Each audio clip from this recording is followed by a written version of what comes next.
Vale, y finalmente voy a hablaros de los postulados de la razón práctica. Los postulados de la razón práctica son las condiciones de posibilidad de la ética o de la ley universal. ¿Qué quiere decir esto de condiciones de posibilidad? Bueno, es autoexplicativo, pero lo voy a decir porque lo dicen las propias palabras. Quiere decir, justamente, condiciones de posibilidad, quiere decir que esas ideas, esos postulados, van a ser unas ideas que son un requisito para poder hacer una ética. ¿Qué quiere decir esto? Eso no quiere decir que es una cosa que tengamos que hacer primero. Quiere decir que de hecho son creencias con las que contamos a la hora de construir una ética. Eso tampoco nos llevará a decir que Kant diga que estas ideas son verdaderas o que se corresponden con la realidad, de ningún modo en un sentido estricto. Lo que quiere decir es simplemente que él hace una reflexión acerca de cuáles son las ideas básicas que sirven como premisas para poder hacer una ética. Bien, estas ideas son tres: libertad, inmortalidad y Dios. Libertad. ¿Por qué la libertad es un requisito para hablar de ética? Muy sencillo. Vamos a ver, cuando hablamos de ética hablamos de lo que se debe hacer, de lo que no se debe hacer, de las acciones que sí que son buenas, de las que no son buenas, de lo que debemos hacer en un dilema. Si no hubiera libertad, quiere decir que el ser humano, el individuo, no tiene opciones de entre las que elegir.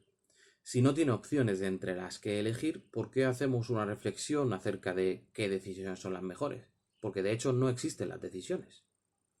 Imaginemos un universo mecanicista y determinista, un universo que además ha sido una concepción muy importante a lo largo de la historia del pensamiento, en el que de hecho los seres humanos funcionamos como engranajes de máquinas, o como mucha gente tiene la visión de que funcionan los animales más salvajes, más primitivos. No pensemos en un animal como un león, pensemos en un animal o en un ser vivo mucho más sencillo. Ni siquiera diré una hormiga, diré pues un microbio, una bacteria. Una bacteria no actúa de una manera determinada según una decisión, actúa de una manera determinada según unas determinaciones genéticas y ambientales. O sea, según qué es lo que contiene su información genética y según el entorno en el que se encuentra, así es como reacciona. Pero esa reacción es solo una forma de actuar relativa a un contexto dado. Y no hay, en principio, se entiende de esta manera, en principio esa bacteria no tiene dos formas de actuar en ese contexto dado.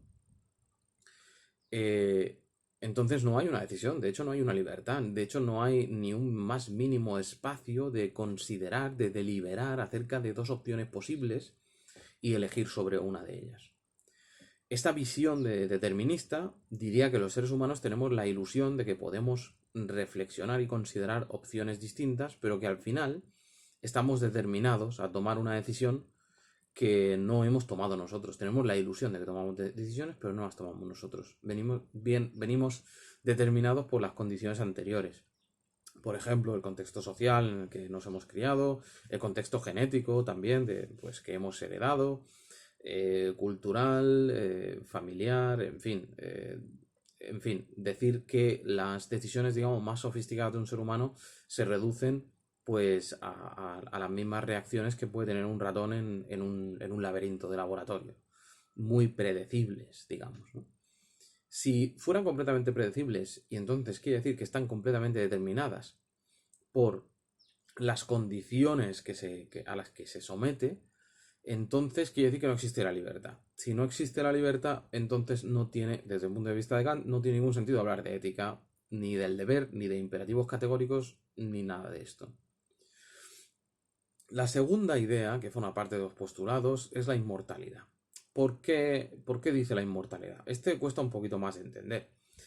Él considera que las aspiraciones éticas de la ley moral, de los imperativos categóricos que él propone, son muy elevadas. O sea, rozarían nuestro concepto de santidad.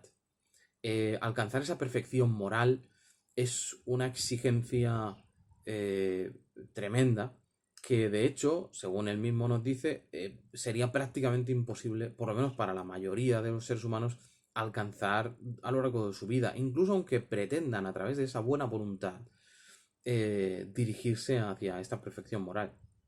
Entonces, el mismo hecho de considerar esa ética nos lleva a, digamos, a partir de la creencia de la inmortalidad del alma, por lo menos en tanto que es sujeto de acciones, sujeto de acciones morales, ¿no? ¿Eso qué quiere decir? Pues siguiendo lo que acabo de decir.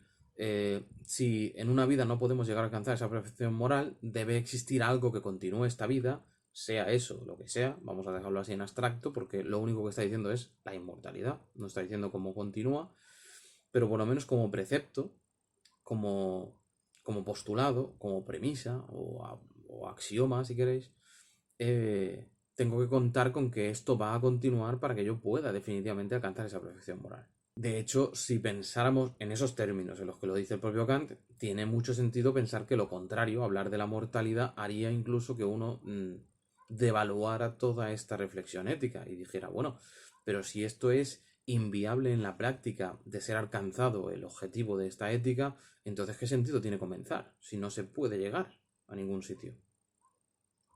Bien, y la tercera idea es la de Dios. ¿Por qué Dios está en esta lista de 3 ideas de postulados de la razón práctica? Esta creo que es bastante más fácil de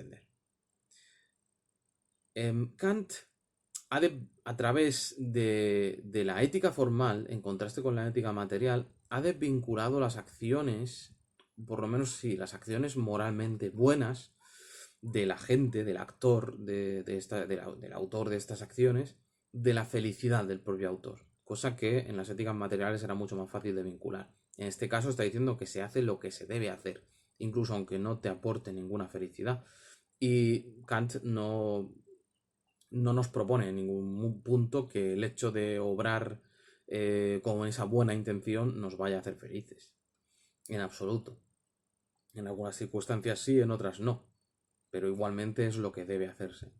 Entonces Dios aquí juega un papel fundamental. Dios es la garantía que une las dos cosas. Une el hecho de obrar bien desde el punto de vista de una ética formal y une el hecho de ser feliz. De hecho, esto también es un postulado. ¿Por qué? Porque pensemos en lo siguiente. Pensemos que no existe Dios, por lo menos en esos términos, ¿no? Como el que garantiza que las dos cosas se vuelven una en algún punto.